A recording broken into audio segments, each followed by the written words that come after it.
A seemingly ordinary school day turned into unimaginable horror when a popular teen opened fire on his closest friends in a crowded cafeteria. Betrayal, heartbreak, and unanswered questions followed. This is not just the story of a school shooting. It's the story of a community forever changed. On the morning of October 24, 2014, the air in Marysville, Washington, carried the kind of stillness that comes before a day of routine in a suburban town.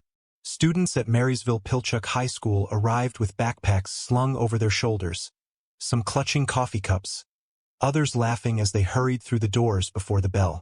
Nothing about the beginning of that day suggested the darkness it would soon hold. Among the hundreds of teenagers filing into classrooms was Jalen Freiberg, a 15-year-old freshman whose presence was well known throughout the school. He was not just another face in the crowd. He had already made his mark. Crowned homecoming prince for his class only weeks earlier, Jalen was a popular football player, a smiling figure in photos, a boy seen as charming and charismatic. Teachers knew him as bright and capable. Friends saw him as someone they wanted to be around. For many in the Tulalip tribe's community, he was a source of pride, a young man carrying the traditions and promise of his heritage forward. But beneath the surface, Jalen was battling an inner storm that few understood. In the weeks leading up to the shooting, his social media painted a portrait of heartbreak and frustration. Posts revealed a teenager grappling with rejection and confusion, especially around relationships that cut deeply close to his circle of friends and cousins. Those feelings of betrayal, amplified in the emotional world of adolescence, left him brooding. The people he felt closest to, those he loved most, were the same ones he believed had wounded him. What no one could know was that his turmoil would manifest in the most violent way possible. That Friday, Jalen carried with him a weapon he had taken from his father's collection, a .40 caliber Beretta handgun. The gun itself, investigators would later find, was not legally permitted to be in his father's possession, yet it had been easily accessible to the boy. As students prepared for lunch, Jalen made a deliberate plan. He invited a group of his closest friends and family to meet him in the cafeteria. These were not strangers or enemies. They were the people who knew him best, the ones who had sat beside him at football games, who had grown up with him within the tight-knit Tulalip community. To them, it was just another casual invitation. They had no reason to suspect that it was the last invitation they would ever receive. The cafeteria that afternoon buzzed with the usual chatter of teenagers. Trays clattered, students texted on their phones, and clusters of friends gathered at tables. Jalen sat with 5 others, all within arm's reach. They laughed, they spoke, they leaned close to hear one another over the noise. Then, in a moment that shattered the rhythm of the ordinary, Jalen reached into his backpack, pulled out the Beretta, and began firing. The first shot struck Zoe Galasso, 14 years old, full of energy and youth. Zoe was killed instantly. She had been a close friend of Jalen's, someone he had reportedly cared deeply about, but whose affections had drifted toward another friend in their circle. The complexity of young love and loyalty had spiraled into a painful knot that Jalen could not untangle. As Zoe fell, chaos erupted around the table. Students screamed, ducking under chairs and bolting toward exits, but Jalen's focus remained steady. He turned his weapon toward Gia Soriano, another 14-year-old freshman, who collapsed with critical injuries. She would survive only 2 more days before dying in the hospital. Next, Jalen fired at Shaylee Chucklenaskett, known to her friends as Shay, who was also only 14. She had been a bright spot of joy in the halls of Marysville Pilchuck, someone always ready with a smile. Her wounds were devastating, and though doctors fought to save her, she succumbed to her injuries a week later. In the midst of the chaos, Jalen also turned the gun on his cousin Andrew Freiberg, just a year older than him, one of his closest companions. Andrew's injuries left him clinging to life for weeks, but the damage was too severe. On November 7th, he became the 4th victim to die from that day's events. Amid the carnage, another cousin, 14-year-old Nate Hatch, was struck in the jaw. His injuries were grave, but against the odds he survived. Nate would later become a central figure in the community's attempt to make sense of the tragedy, offering words of forgiveness even as he mourned. For the families, however, there was no sense to be made. One boy's act had destroyed the lives of so many, and he had chosen to aim not at strangers, but at those bound to him by blood and friendship. As students fled the cafeteria, desperate to escape the nightmare, Jalen made his final move. He turned the gun on himself, firing a fatal shot. In seconds, the cafeteria was transformed into a scene of horror. Bodies on the floor, blood pooled beneath overturned trays, the sound of screams echoing down the halls. The violence had ended, but its impact was only beginning. Law enforcement arrived within minutes, their sirens piercing the stunned silence that fell outside the building. Parents rushed to the school, some sobbing as they searched for their children, others frozen in disbelief. Officers led students to safety, ushering them out of the cafeteria one by one, each face marked by shock. The sight of classmates wounded and lifeless would forever haunt those who had witnessed it. In the hours that followed, the small town of Marysville was thrust into the national spotlight. Media vans lined the streets. Reporters broadcast updates as fragments of the story emerged. The shooter was not a shadowy outsider, not a bullied loner as so often described in other school shootings. He was a popular, smiling athlete, a boy who had been celebrated just weeks earlier by his peers. For many, this fact deepened the confusion and grief. How could someone who seemed to embody promise and connection unleash such devastation? As news spread, the Tulalip tribe's community was struck with a grief that cut like no other. Not only had they lost children, but the shooter himself was one of their own. It was a wound that divided hearts. Mourning for the victims while grappling with the fact that Jalen had been both the killer and another child lost. Tribal leaders spoke to the press with heavy voices, urging compassion even as they demanded answers. For them, this was not just a crime. It was a family tragedy, a trauma woven into the threads of their heritage. The first part of the story of Marysville Pilchuck is not just the story of a shooting. It is the story of a community blindsided by betrayal, of young lives cut short in the very place they were supposed to be safe, and of a boy whose charm and promise masked a heart consumed by turmoil. The cafeteria, once a place of casual laughter and shared meals, had become a memorial of loss, a silent reminder of how quickly violence can erase innocence. As investigators pieced together the timeline, the question on every parent's lips echoed the same haunting refrain. Why? In the immediate aftermath of the shooting, Marysville was a town paralyzed by grief and disbelief. The cafeteria, cordoned off by yellow tape, remained frozen in time as investigators worked inside, collecting shell casings, documenting bloodstains, and photographing the devastating scene. For law enforcement, the work was clinical, a methodical reconstruction of events. But for the families waiting beyond the barricades, every minute felt like a lifetime. Parents were led to a reunification center, where officials slowly matched survivors with loved ones. Those who were told their children were safe wept with relief, but for others, the news that their sons and daughters had been critically injured or already dead unleashed cries that carried across the parking lot. It was a sound that stayed with officers and counselors long after that day. As details emerged, the profile of the shooter came into sharp focus. Jalen Freiberg was no anonymous figure. He was the boy who sat beside classmates in math, the smiling teammate on the football field, the cousin many had grown up with on tribal lands. His role as both killer and community member created an unbearable paradox. Many struggled to reconcile the images of Jalen laughing in photographs, wearing a crown as homecoming prince, with the cold fact that he had turned a gun on his own friends and family. It was this duality that unsettled not just Marysville, but the nation watching from afar. School shootings often carried narratives of loners or outsiders striking back at those who bullied them. This was different. Here, the shooter had deliberately chosen those he cared for most, as though his pain demanded that they be pulled into his final act. In the days that followed, hospital updates became a grim drumbeat for the community. Gia Soriano fought for her life but died 2 days later, her family later sharing that her organs had been donated to save others. Shaylee Chucklenasket's condition worsened despite doctors' efforts, and she passed away on October 31st. The Freiberg family endured the impossible, mourning Jalen's death while simultaneously keeping vigil for Andrew, his cousin, who lay in critical condition. When Andrew died on November 7th, the tragedy expanded into something almost unthinkable. A family fractured on every level, victims and perpetrator bound together by blood. For Nate Hatch, survival came at a heavy cost. Wounded in the jaw, he endured surgeries and a long recovery. His words, spoken publicly from his hospital bed, stunned many. Instead of anger, Nate expressed forgiveness.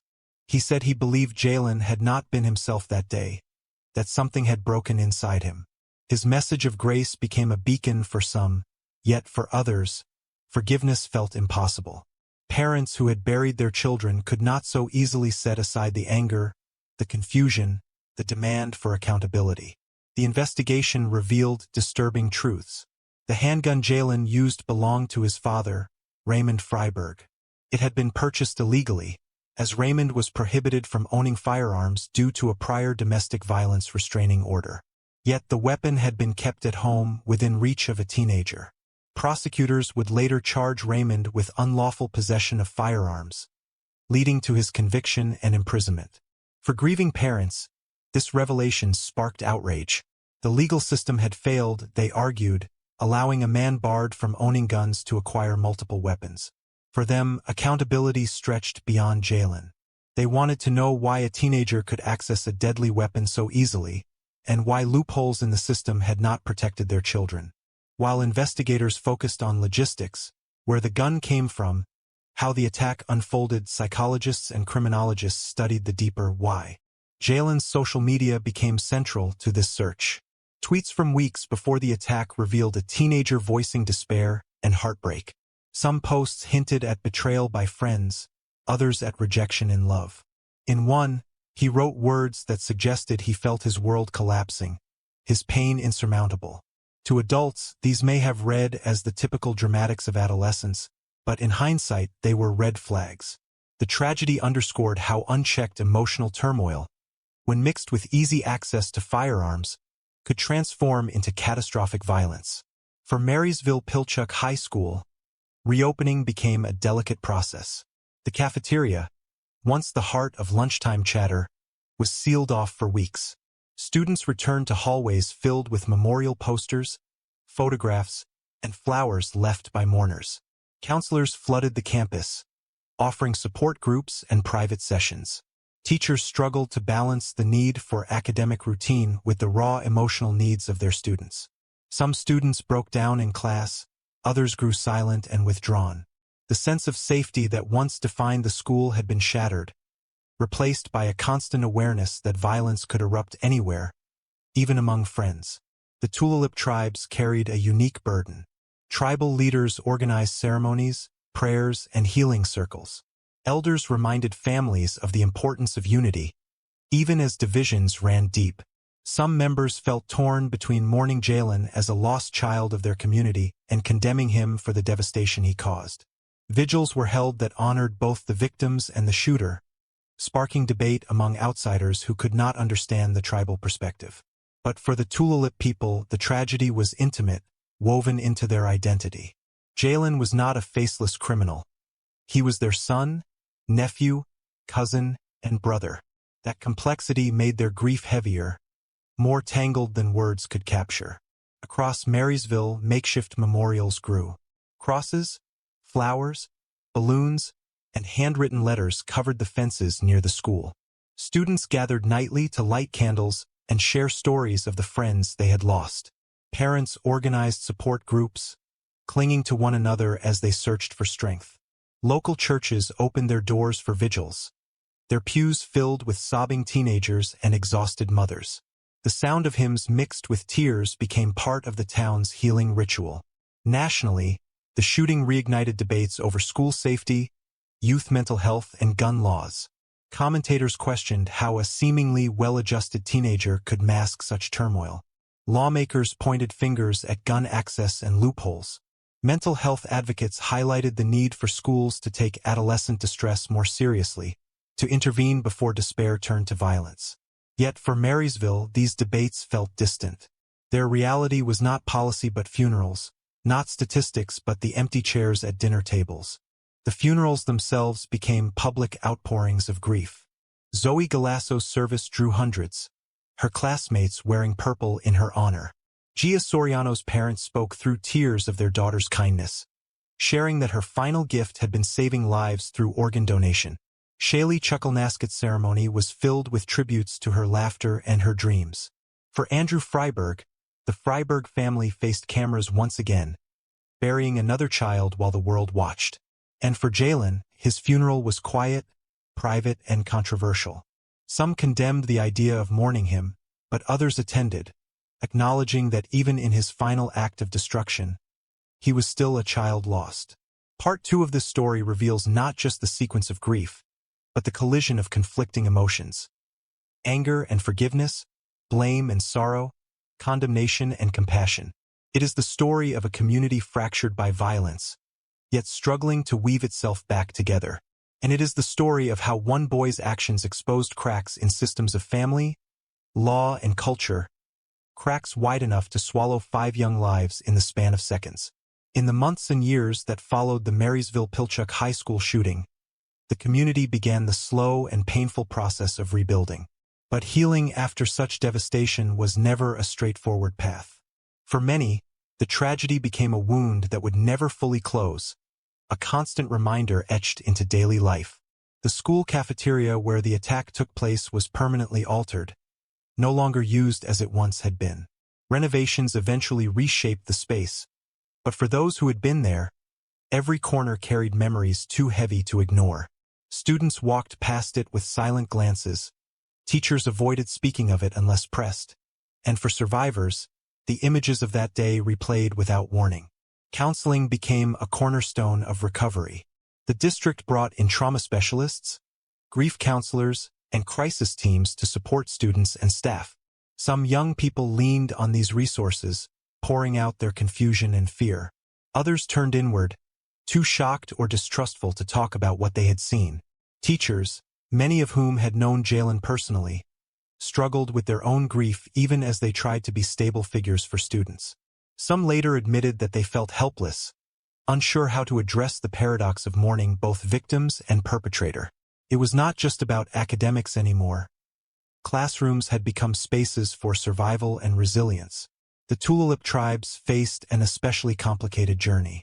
Tribal leaders organized ceremonies, cultural healing events, and prayer gatherings that sought to mend the fabric of their community. In tribal traditions, loss was collective, and the shooting was felt not only as individual deaths but as a tear in the identity of the people. Yet divisions lingered. Some families, devastated by the loss of their children, found it difficult to forgive or to join ceremonies that also invoked Jalen's name. Others believed that compassion for him was necessary to truly honor their values, even if his actions were unforgivable.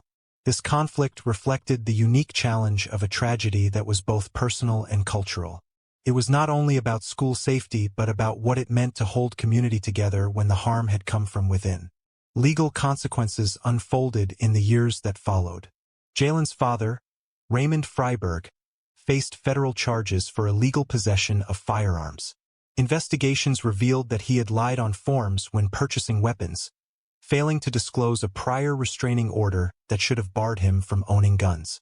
He was sentenced to prison, a judgment that many saw as a partial answer to their anger. For the parents of the victims, the sentencing was a reminder that negligence had enabled the tragedy.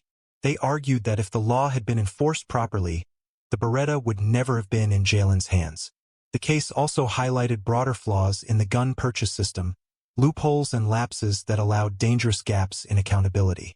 Meanwhile, lawsuits were filed by some families against the school district, arguing that more should have been done to identify Jalen's warning signs. His troubling social media posts and recent emotional struggles, they said, had been visible and should have prompted intervention. The district defended itself by pointing to the difficulty of predicting violent acts, especially from a student who outwardly appeared happy and engaged. These legal battles reflected a larger national question. How much responsibility do schools have to detect the hidden crises of their students, and what tools are truly effective in preventing tragedies? For the survivors, life was split into 2 timelines, before October 24th and after. Nate Hatch, the lone surviving cousin, became a symbol of resilience. His survival was described by many as a miracle, and his public forgiveness of Jalen was both admired and debated. Some called it an act of extraordinary strength, rooted in his deep ties to family and faith. Others wondered how forgiveness could come so quickly when wounds were still raw. Yet Nate's words helped shape the tone of the community's recovery, reminding people that anger could not be the only response to tragedy. He became a voice for compassion, even as he carried scars that would never fade. The memory of the victims was preserved in countless ways.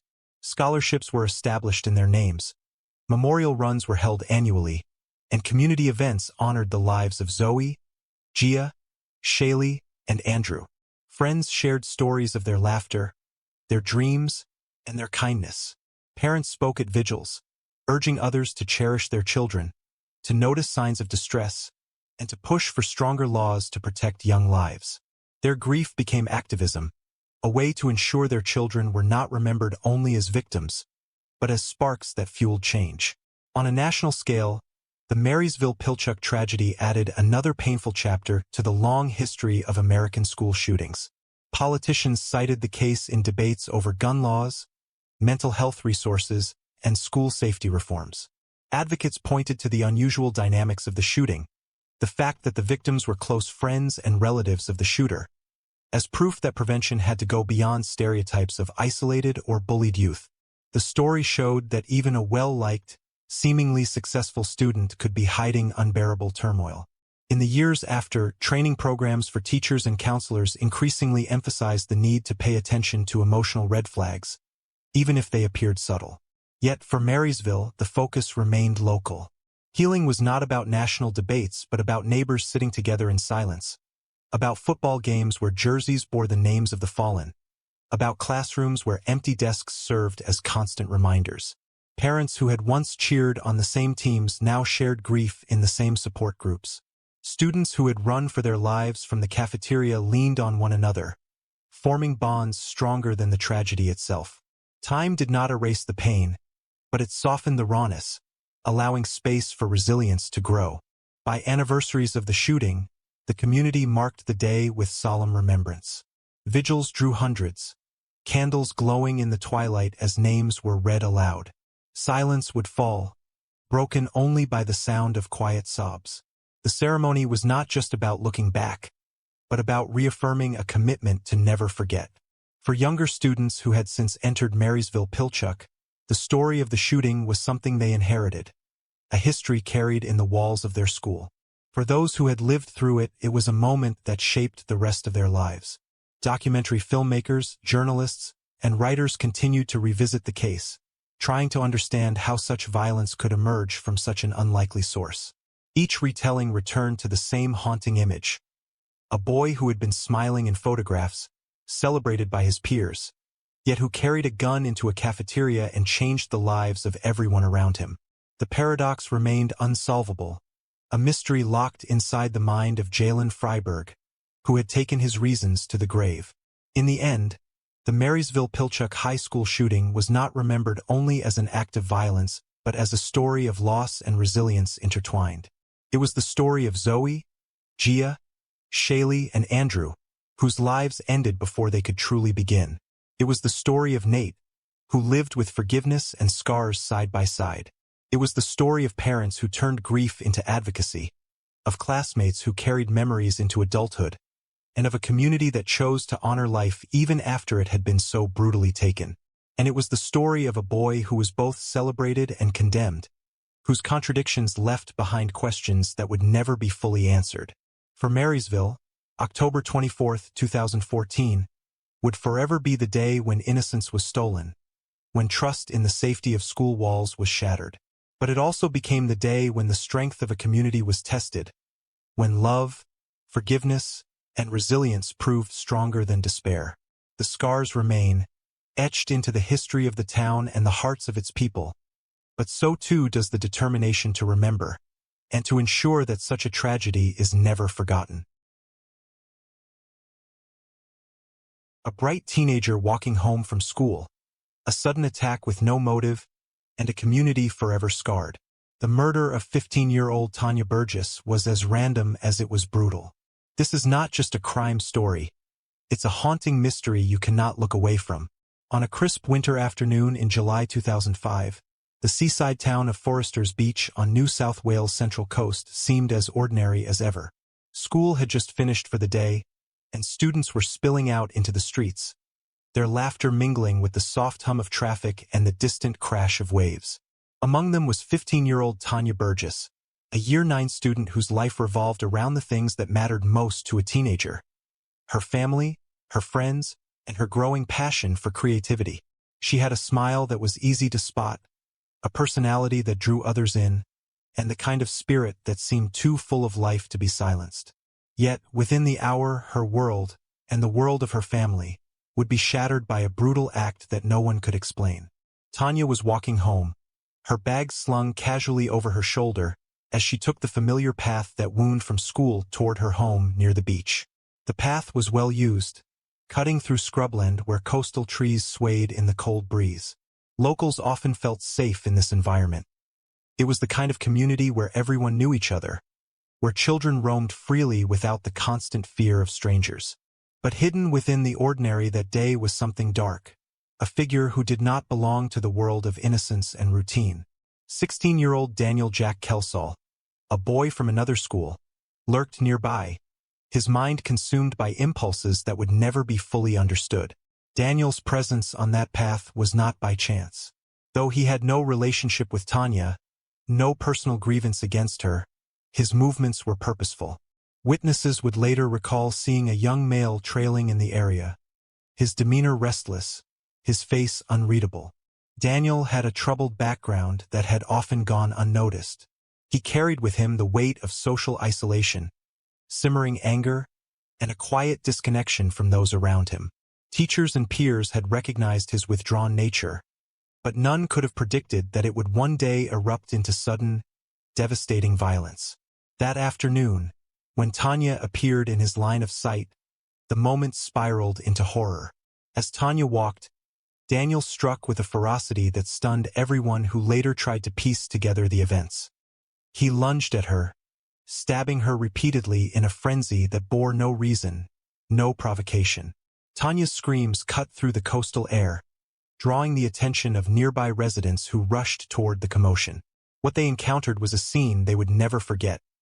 A teenage girl, bleeding and terrified, struggling to cling to life, and a shadowy figure bolting away into the bush. Despite her catastrophic injuries, Tanya managed to identify her attacker to witnesses and emergency responders before collapsing. Her bravery, even in her final moments, would later help police track down the boy who had taken her future away. The community of Foresters Beach was left stunned. Word spread quickly, and within hours the news was everywhere. A young girl had been murdered, not by a stranger from far away but by a boy from the very region they called home. Shock turned to grief, and grief to outrage, as details of the attack emerged. Parents who once let their children walk home without worry suddenly clutched them tightly. The sense of safety in their small community fractured beyond repair. The randomness of the crime was what terrified people the most. There was no explanation, no motive that could make sense of the brutality. It was not robbery, not jealousy, not revenge. It was simply violence unleashed without warning. For Tanya's parents, Mandy and Chris Burgess, the news was unbearable. One moment, their daughter had been full of plans for the evening, chatting with friends, and making promises about tomorrow. The next, she was gone. Mandy, a devoted mother, became the heartbroken voice of a family shattered by loss. She would go on to speak openly about her daughter, sharing memories of her laughter, her talent, her kindness, in an effort not only to honor her but to remind the world of what was stolen. Chris, quieter but equally devastated, bore the weight of grief in his own way. Together, they were thrust into the spotlight, their private tragedy becoming a matter of public record, as courtrooms and news outlets dissected the case. The days following the murder were a blur of police work and community mourning. Detectives canvassed the area, speaking to witnesses who had seen a teenage boy fleeing the scene. Forensic teams collected evidence from the path, analyzing traces left behind in the chaos. It did not take long for suspicion to settle on Daniel. His presence near the scene, his behavior in the hours afterward, and the description Tanya had given all pointed toward him. Within a short time, he was taken into custody, a 16-year-old facing accusations so grave they hardly seemed to fit his age. As Daniel sat in interrogation rooms, the question that haunted everyone hung in the air. Why? Why had he attacked a girl he did not know, without warning or reason? Investigators pressed him, psychologists assessed him, but answers remained elusive. What became clear was his lack of remorse. His demeanor was cold, detached, and in some ways chillingly indifferent. It was as though the enormity of what he had done failed to register. For prosecutors, this was evidence of a dangerous mind, one capable of erupting into violence again if unchecked.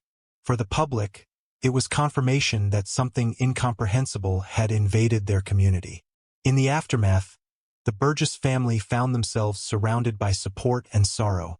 Friends and neighbors gathered to mourn, vigils were held in Tanya's memory, and flowers lined the path where her life had been stolen. Media outlets swarmed the town, broadcasting her story across the nation, making her face a symbol of innocence lost and violence senselessly committed. The coverage was intense, and while it kept Tanya's memory alive, it also forced her family to relive their pain daily. Mandy, refusing to let her daughter's story fade into statistics, spoke openly about her grief and the need for justice. The stage was set for a trial that would grip the public. Daniel's age complicated the legal process, shielding him initially from full identification under Australian juvenile justice laws. But the seriousness of the crime demanded the harshest scrutiny. The courtroom would become the place where every detail of that day was laid bare, from the forensic evidence that tied Daniel to the scene, to the harrowing testimonies of neighbors who had rushed to Tanya's aid. Yet even with all the facts, the haunting truth remained the same. No one could explain why it happened. The crime was as random as it was brutal, leaving only broken families and unanswered questions in its wake. As the community braced for the long legal battle ahead, the memory of Tanya lingered. She was remembered not just as a victim, but as a daughter, a friend, and a young girl with dreams that would never come to be. Her murder had transformed Foresters Beach, casting a long shadow over the town's sense of security. And while the justice system prepared to weigh Daniel's fate, the Burgess family faced a reality that no verdict could ever change. The absence of Tanya, a silence in their home that could never be filled. The weeks that followed Tanya's death unfolded like a slow and painful unraveling of truth. What had begun as a horrific event on a quiet suburban path soon grew into a full-scale police investigation, with every movement of the suspect and every fragment of evidence examined under a microscope. Detectives who had rushed to the scene that July afternoon found themselves piecing together a puzzle that was both straightforward and inexplicably complex. They had a young suspect, a victim who had described her attacker before she died, and a community of witnesses who had seen enough to place a teenage boy fleeing into the scrub. Yet, even with this evidence, there remained the question that haunted everyone. What could make a 16-year-old boy turn into a killer? Daniel was taken into custody quickly, but the law demanded caution. At just 16, he was shielded by the protections of the juvenile justice system, which meant his identity could not be disclosed publicly, and his case would initially be handled in a system designed for youth offenders. For investigators, this was less important than the facts. They knew they had to build a watertight case, one that could withstand the scrutiny of defense lawyers who would argue his age, his state of mind, and his capacity to understand the enormity of his actions. For the Burgess family, the technicalities of the law felt like obstacles in the way of justice. Their daughter was gone, and nothing could erase that fact. The evidence began to take shape. Forensic teams discovered traces of blood linking Daniel to the scene. Witnesses described a boy in school uniform running from the area, his behavior erratic, his face partially hidden. But the most powerful piece of evidence came from Tanya herself. Even as her body weakened from the dozens of stab wounds inflicted upon her, she found the strength to whisper a description of her attacker. It was a haunting act of courage, a teenager identifying the boy who had destroyed her future. That statement alone would later play a critical role in securing his conviction. As the investigation deepened, psychologists were called in to assess Daniel. They looked for explanations in his history, trying to identify whether there were warning signs of aggression, mental illness, or trauma that could explain such violence. Reports painted a picture of a boy who was socially isolated, often withdrawn, with a streak of simmering anger that had gone unnoticed by those around him. He was not a friend of Tanya's, had no direct connection to her, and, according to experts, seemed to have chosen her simply because she happened to cross his path that day. The randomness of it was what disturbed everyone most. This was not a crime of passion or a calculated act of revenge. It was, in the words of the prosecutor, a sudden and senseless eruption of violence. When the case reached court, the atmosphere was heavy with grief and tension. The Burgess family sat in the gallery, forced to listen as defense lawyers probed every detail of their daughter's final moments. For Mandy, reliving those hours was a torment, but she refused to look away. She wanted her daughter's presence to be felt in that courtroom, to ensure that Tanya was not just reduced to evidence and timelines. Chris sat beside her, quieter but equally resolute, his grief visible in the lines of his face. They became symbols of parental endurance, enduring the brutal process of justice in order to see accountability delivered. The defense attempted to cast doubt on Daniel's state of mind, suggesting that his psychological issues and age made him less culpable. They argued that he was not fully aware of the consequences of his actions, that his decision-making ability was impaired. But the prosecution countered with the facts. Daniel had pursued Tanya, attacked her viciously, and fled when others intervened. His actions showed awareness, intent, and calculation, not confusion. He knew enough to run, enough to hide, and enough to remain silent about his motives. For the jury, the evidence painted a clear picture of guilt. Witnesses from the community took the stand, their voices steady but weighted with the memory of what they had seen. Some described hearing Tanya's screams, others the horrifying sight of her wounded body. A few had seen the attacker bolt away, his youth evident even in those brief moments. Their testimonies added to the emotional weight of the trial, reminding everyone that this was not an abstract case, but a tragedy lived and witnessed by ordinary people in their own neighborhood. The court also heard from experts who detailed the ferocity of the attack. The wounds inflicted were multiple and deliberate, consistent with someone who had the intent to kill. The lack of motive was emphasized repeatedly, underscoring the unpredictable danger posed by Daniel. It was this element, the absence of reason, that seemed to strike the judge most forcefully.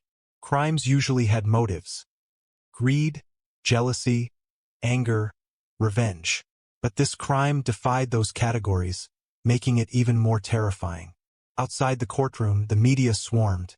Photographs of Tanya, smiling in school uniform or surrounded by friends, appeared on front pages across the country. The story struck a chord nationally, both because of its brutality and because it shattered the sense of safety parents felt for their children. The idea that a girl could be murdered on her way home from school by someone she did not know seemed unthinkable. Yet here it was, unfolding in the headlines.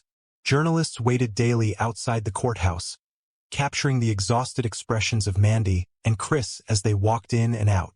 Their grief became public, their private mourning exposed to a nation hungry for answers. When the verdict finally came, it was both a relief and a heartbreak.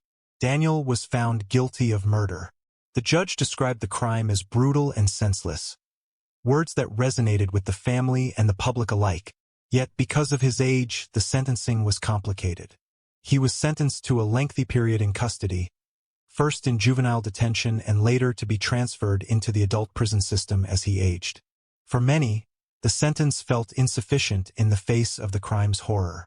For the Burgess family, no amount of years behind bars could ever balance the scales.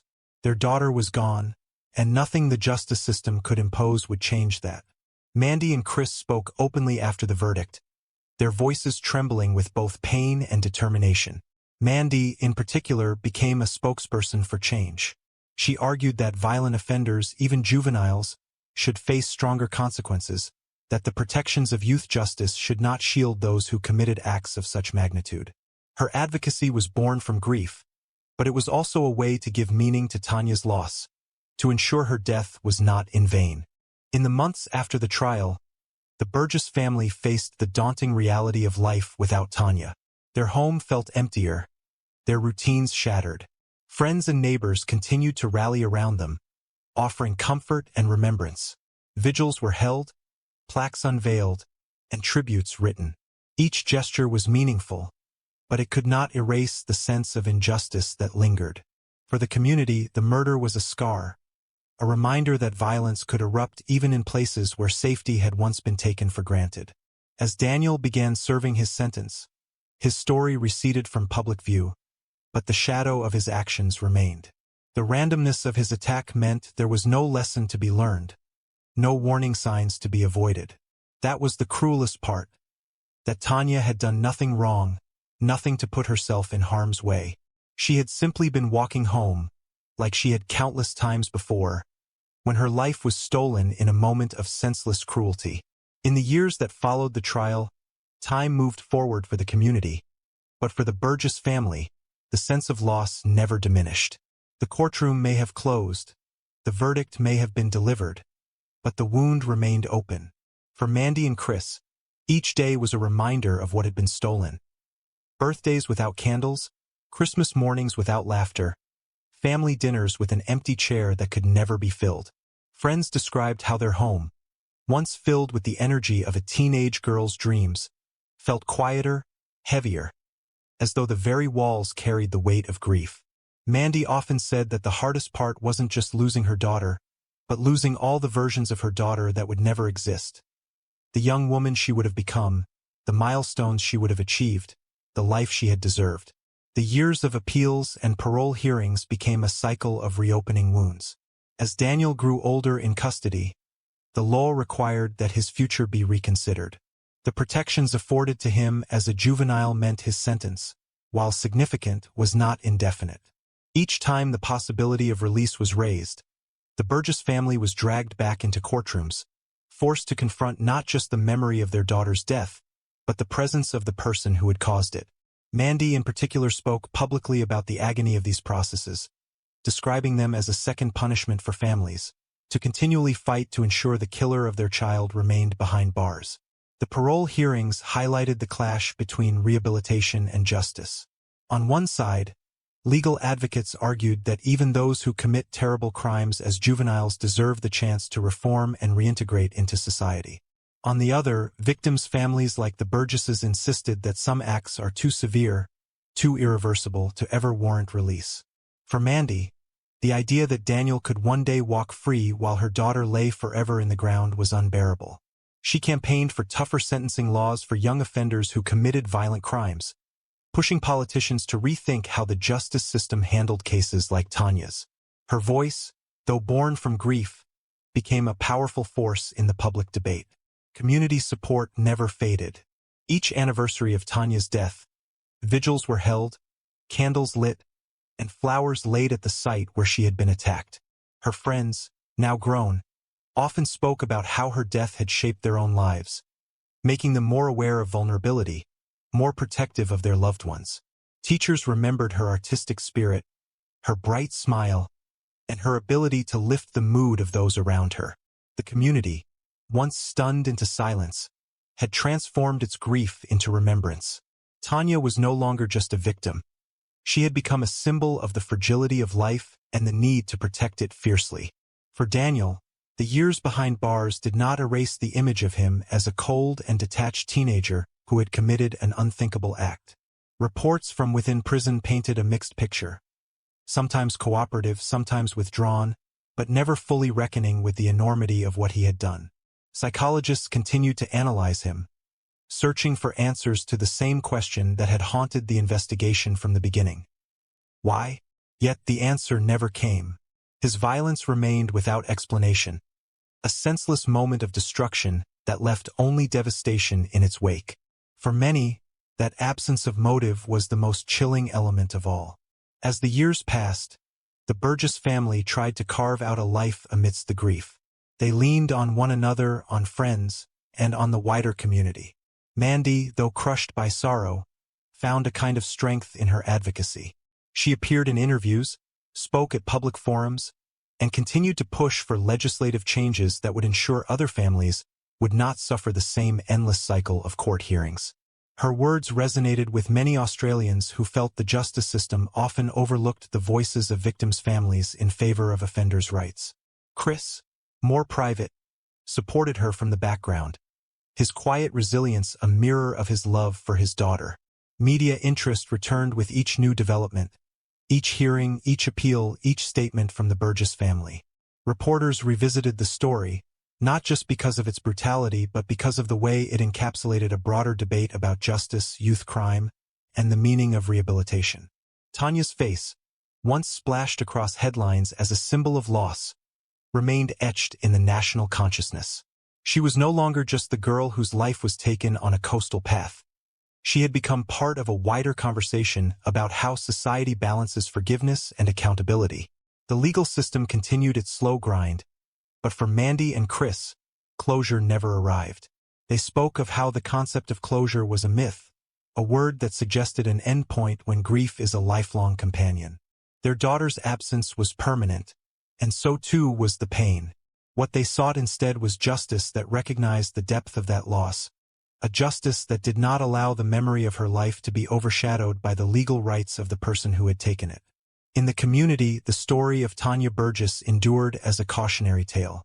Parents grew more vigilant, teenagers more aware. The randomness of her death had left everyone unsettled, teaching them that danger can come without reason, that safety is never guaranteed. Yet alongside that fear was a determination to remember her as more than just a victim. Local schools organized art competitions in her honor, reflecting her own love for creativity. Friends gathered to share stories, laughter mixing with tears as they recalled her joy.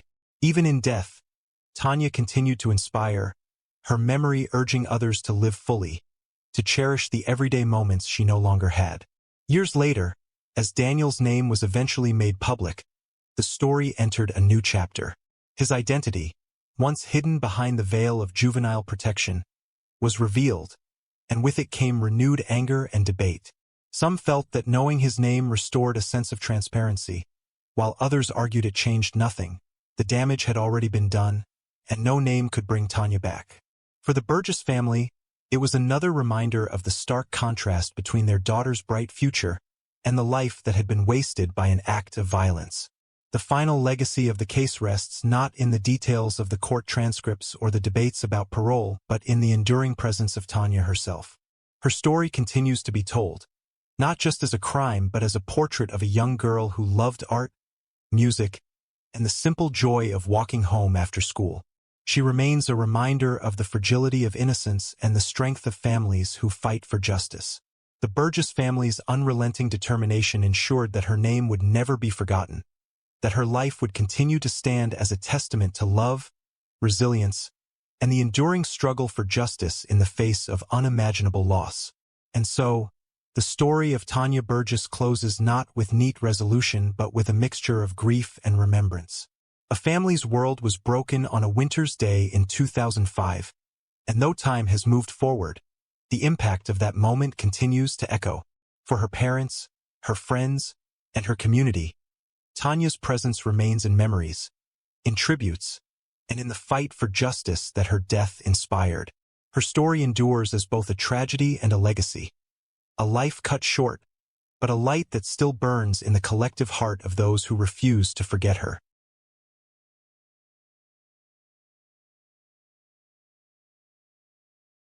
In a quiet English town, a trusting teenager walked into a park believing she was meeting friends, only to face a betrayal so shocking it stunned a nation. This is the chilling story of Brianna Gay's murder, a case of teenage obsession, manipulation, and calculated cruelty you cannot look away from. In the quiet town of Culcheth, on the outskirts of Warrington in Greater Manchester, life usually passed without great disruption. It was the kind of place where families settled for peace and security, where children grew up riding bicycles down narrow streets, and where community gatherings fostered a sense of belonging. Yet on February 11, 2023, this seemingly ordinary town became the setting of one of the most disturbing crimes the country had seen in years. What unfolded that day was not the result of a random act of violence, but the outcome of weeks of planning by two teenagers whose fascination with cruelty and control led them to carry out a cold and calculated murder. At the heart of the tragedy was 16-year-old Brianna Gay, a schoolgirl whose life, once full of promise, was cut short in the most brutal way imaginable. Brianna was a child of her generation, deeply engaged with the digital world and known in particular for her presence on TikTok. To her friends and followers, she was cheerful, expressive, and creative, using her platform to share snippets of her personality. To her family, she was a daughter navigating the challenges of adolescence while embracing her identity as a transgender girl. Those close to her described a young person full of warmth, someone who sought connection and longed for acceptance. Her transition had not been without obstacles, but Brianna was learning to stand firmly in who she was. On the morning of her death, she left her home believing she was meeting friends in the park. Her trusting nature, a quality cherished by those who loved her, tragically placed her directly in harm's way. At the same time, in another corner of the community, two other teenagers were already deep in a world far removed from the innocence of childhood. 15-year-old Scarlett Jenkinson appeared on the surface to be intelligent and composed, but beneath that exterior lay a fascination with violence that had been festering for months, if not years. Investigations would later uncover the extent of her obsession. Notebooks filled with references to torture, internet searches about serial killers, and even graphic depictions of sadistic fantasies. She had grown adept at concealing her darkness from adults around her, but her peers often noticed her manipulative streak. Scarlett was not a passive consumer of violent material. She actively wove it into her worldview, constructing fantasies where she could exert ultimate control over life and death. Eddie Ratcliffe, the second teenager involved, was also 15, a boy quieter in demeanor yet drawn irresistibly into Scarlett's orbit. While Eddie did not exhibit the same commanding personality, his attachment to Scarlett made him pliable, susceptible to her influence. Their friendship was not romantic but built instead on a shared fascination with the forbidden and the macabre. It was Scarlett who often dictated the tone of their conversations, while Eddie followed along, feeding into the increasingly dangerous dialogue. Together, they created a toxic partnership that blurred the line between fantasy and reality, ultimately turning their violent imaginings into a real plan. The connection between Scarlett and Eddie fascinated prosecutors later because it highlighted how two seemingly average schoolchildren could slip so far into darkness without detection. They shared private chats that revealed their thoughts with chilling clarity. In these exchanges, they fantasized about potential victims and methods of killing, speaking with a detachment that was both unnerving and deliberate. Brianna's name eventually entered these conversations, her identity making her a target in their eyes. For Scarlett, who craved control, and Eddie, who sought approval, Brianna represented an opportunity to carry out something extreme, something they believed would set them apart from everyone else. On that February afternoon, the premeditated trap was sprung. Brianna was invited to Culcheth Linear Park, a familiar public space with walking paths and wooded areas where young people often gathered. She expected an ordinary meeting, a chance to spend time with peers. But the setting had been carefully chosen by her supposed friends. Parks and woods offered privacy, and that isolation was exactly what Scarlett and Eddie sought. As Brianna arrived, unaware of the danger she faced, the two teenagers stood ready to enact the plan they had cultivated. Accounts later pieced together by investigators painted the harrowing picture of what followed. Scarlett and Eddie launched their attack, stabbing Brianna multiple times with a ferocity that underscored the depth of their intent. The assault was not impulsive.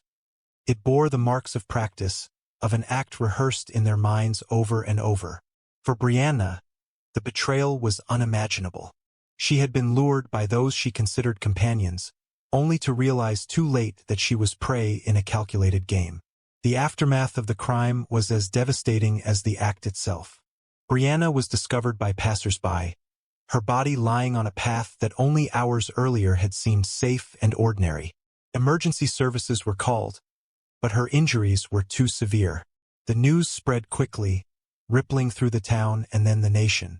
A transgender teenager murdered by her peers, The narrative was shocking in its brutality and heartbreaking in its senselessness. The community, unaccustomed to such horror, gathered in vigils, lighting candles and laying flowers in her memory. The grief extended far beyond Warrington, as Brianna's story reached across the UK, drawing attention from national media outlets and sparking broader conversations about violence, identity, and the dangers hidden within youth culture. Police wasted no time launching an intensive investigation. Within days, their work began to uncover a disturbing reality. This was not the act of a stranger, nor the result of chance. The killers were two teenagers from within Brianna's own social circle, and their guilt became undeniable as evidence surfaced. Their digital footprint, messages, searches, and chilling conversations revealed how long they had been building toward this moment. Scarlett's role emerged as the driving force, her obsession with control and sadism pushing the pair forward. Eddie's involvement, while influenced by her, was not passive. He had engaged, encouraged, and ultimately participated fully in the violence.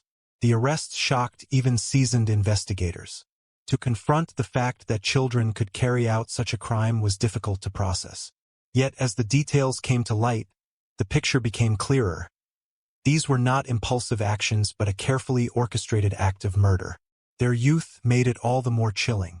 The contrast between Brianna's trusting spirit and the cold calculation of Scarlett and Eddie underscored the tragedy in the starkest terms. As the community mourned, a wider discussion began to unfold. How could two 15-year-olds develop such violent fantasies? How did their obsession go unnoticed until it culminated in murder? These questions lingered in the background while the legal process moved forward, with investigators piecing together the evidence and preparing to bring the case to court. For Brianna's family, the loss was incalculable. They had to grapple not only with grief but also with the public nature of the tragedy, as their daughter's story became a national headline. By the end of February, the narrative was set. Brianna Gay had been killed in a premeditated attack, her murderers were two peers, and the country was left to face uncomfortable truths about youth violence and the influence of dark, unchecked obsessions. The trial would reveal even more, but already the outlines of the horror were clear.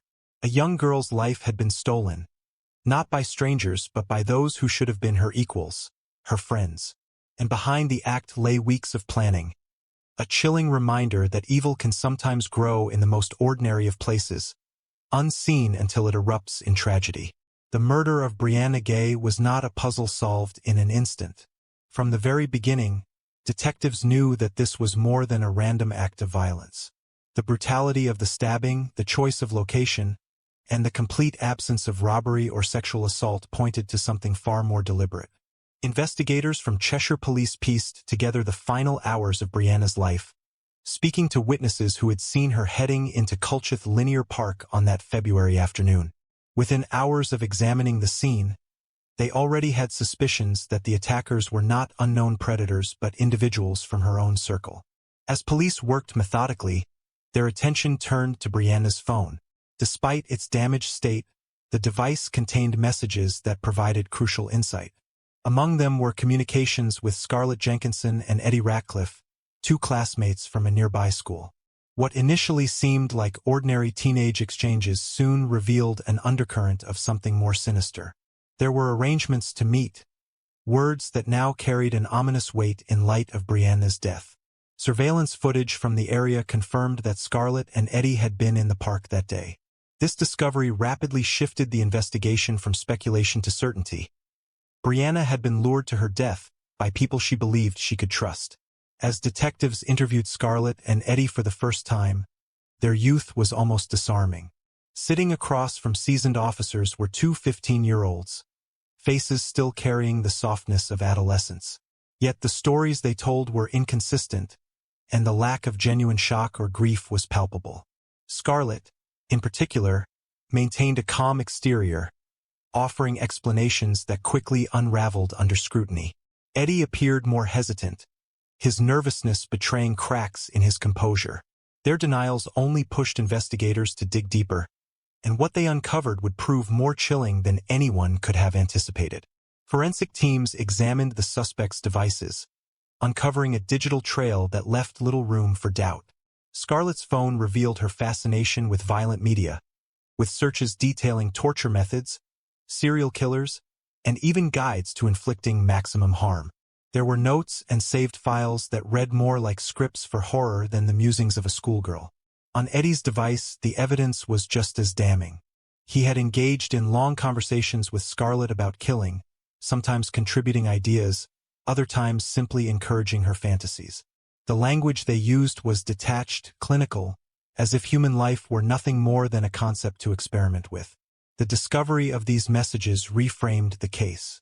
Prosecutors would later argue that this was not a crime born of impulse but the culmination of a shared obsession. Scarlett and Eddie had built a private world where violence was normalized, even glorified. They spoke about Brianna as though she were a character in their narrative, not a living, breathing person with a family who loved her. It was in this world of twisted imagination that the plan to lure her to the park and kill her was hatched. In court documents that emerged months later, their conversations were described in chilling detail. Scarlett often took the lead, suggesting methods, fantasizing about control, and pushing the idea forward. Eddie, though sometimes more reserved, did not resist. He encouraged, validated, and ultimately agreed to participate. The balance of power between them was clear. Scarlett was the architect, Eddie the willing accomplice. Yet the law made no distinction between levels of involvement. Together, they had planned and carried out a murder. As the police investigation gathered momentum, the shockwaves spread across the community. Brianna's family was forced to confront the incomprehensible reality that their daughter's killers were not faceless monsters but children barely older than she was. For her mother, Esther, and the rest of the family, every new detail was another blow. They had known Brianna as a kind, trusting teenager, someone who believed in the best of people. To learn that she had been targeted so deliberately, and by peers she considered friends, was agony beyond words. Vigils began to take place in Warrington and other cities.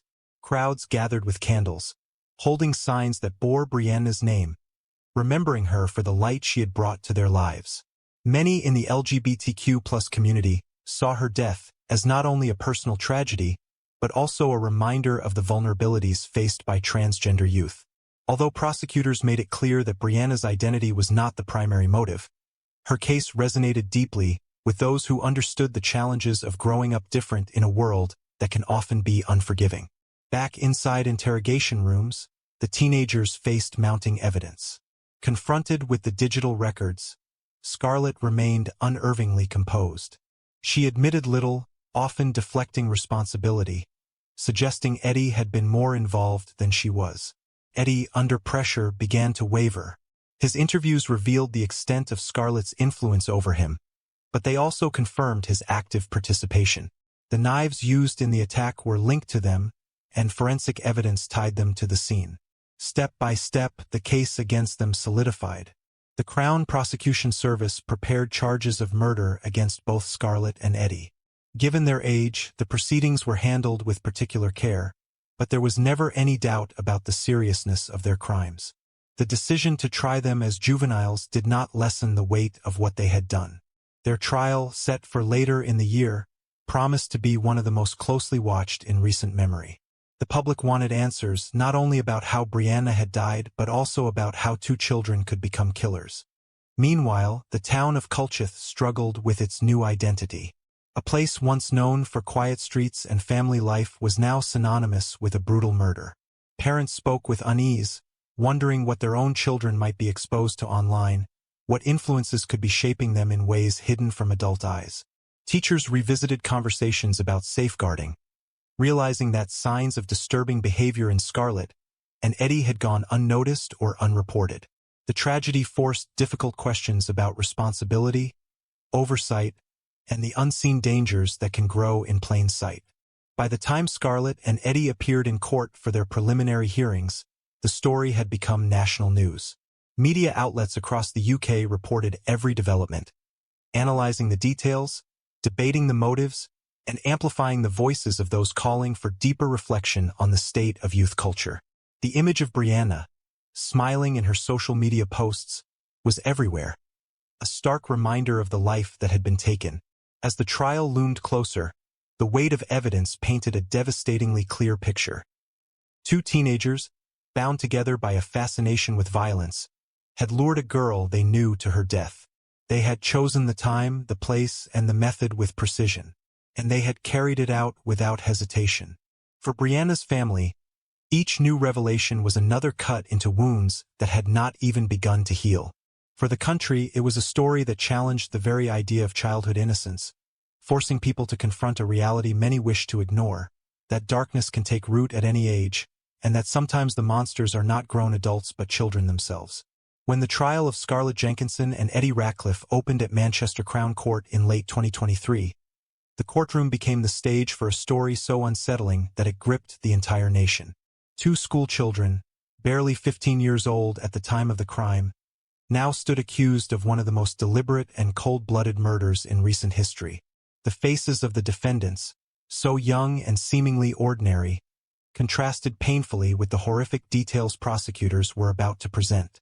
For Brianna Gay's family, seated quietly in the gallery, every word spoken was another reminder of the cruelty inflicted on their daughter.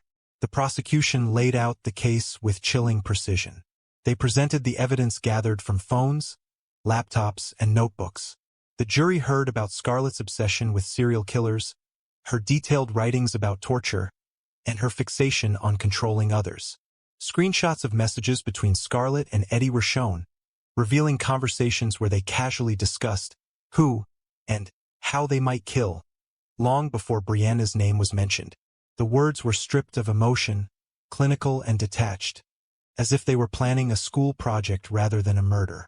It was this detachment that prosecutors highlighted as proof of premeditation, evidence that Brianna's death was not the result of a sudden argument or spontaneous violence, but of weeks of calculated planning. Witnesses described Scarlett's dominant personality and Eddie's willingness to be led. Teachers and classmates painted a picture of Scarlett as intelligent but manipulative, someone who enjoyed exerting power over others. Eddie was portrayed as quieter, socially awkward, yet drawn into Scarlett's sphere where he found both validation and a dangerous sense of belonging. Psychologists who examined their relationship testified that while Scarlett clearly played the role of instigator, Eddie had crossed the line from passive follower to active participant. In the eyes of the law, their culpability was equal. The court also heard heartbreaking testimony about Brianna herself. Friends and family described her as kind, funny, and trusting. Her mother spoke of a daughter who loved fashion and makeup, who dreamed of a future where she could be fully accepted for who she was. These details humanized Brianna, reminding the jury and the public that she was not just a name in a case file, but a young girl whose life had been stolen in an act of unimaginable betrayal. Photographs of Brianna smiling, full of life, were displayed alongside the cold digital evidence of her killer's conversations. The contrast was devastating. As the trial unfolded, the defense teams attempted to draw distinctions between the two teenagers. Scarlett's lawyers argued that her mental state, her obsession with violent material, and her need for control indicated deeper psychological issues. Eddie's defense tried to paint him as a vulnerable boy manipulated by a stronger personality, suggesting that without Scarlett's influence, he might never have acted. But the weight of the evidence was overwhelming. The conversations showed not just passive agreement but active participation. Eddie had contributed ideas, encouraged Scarlett, and ultimately helped carry out the attack. The prosecution reminded the jury that both had wielded the knife, both had inflicted the fatal wounds, and both had left Brianna to die. The public followed every development closely. Media coverage was extensive, with daily reports dissecting the courtroom proceedings. For many, the most haunting aspect was not just the crime itself but the ages of those involved. Commentators asked how children could descend into such darkness, how society could fail to spot the warning signs. Questions were raised about the role of the internet, where violent content is readily available, and about the culture of fascination with true crime and gore that had fed Scarlett's imagination. Parents across the country were left unsettled, wondering what their own children might be exposed to online. After weeks of testimony, evidence, and cross-examination, the jury retired to deliberate. Their decision came swiftly. In December 2023, Both Scarlett Jenkinson and Eddie Ratcliffe were found guilty of the murder of Brianna Gay. The verdict sent shockwaves through the courtroom. For Brianna's family, there was relief in knowing that justice had been served, but it was tempered by the reality that nothing could bring their daughter back. For Scarlett and Eddie, the pronouncement marked the end of their short lives as free teenagers and the beginning of life sentences that would keep them behind bars for decades. During sentencing, the judge spoke with a gravity that reflected the horror of the crime. He emphasized the premeditation, the calculated nature of the attack, and the utter absence of remorse shown by either defendant. He described the murder as sadistic and cruel, noting the betrayal of trust involved in luring Brianna to the park under the guise of friendship. Scarlett and Eddie were sentenced to life imprisonment, with minimum terms of more than 20 years before they could even be considered for release. The judge's words underscored the enormity of what they had done. Two 15-year-olds who had abandoned their humanity in pursuit of a twisted fantasy. The sentencing marked the end of the trial, but the story did not end there. Across the UK, Brianna's murder became a catalyst for conversations about youth violence, online radicalization, and the vulnerability of young people. Schools revisited policies on safeguarding, mental health, and online safety. Advocacy groups called for greater support for transgender youth, highlighting how Brianna's death resonated with those who live with daily fear of discrimination and violence. Candlelit vigils continued, her name invoked as both a tragedy and a rallying cry for change. For her family, the grief remained immeasurable. They spoke publicly about Brianna, determined that her memory would not be overshadowed by the details of her killer's obsessions. They described a girl who loved to dance, who found joy in small things, and who deserved the chance to grow into the adult she wanted to become. Her death became a symbol, but to them, she was simply Brianna, their daughter, their sister, their friend. The case of Brianna Gay will be remembered as one of the darkest episodes in recent British criminal history, not only for the brutality of the act but for the youth of those who carried it out. It shattered illusions about innocence, forcing society to confront the reality that violence can emerge in the most unexpected places, even among children. The trial revealed a disturbing truth about the capacity for cruelty when influence, obsession, and vulnerability collide. In the end, Brianna's story is one of a life cut tragically short, but it is also a story that ignited awareness.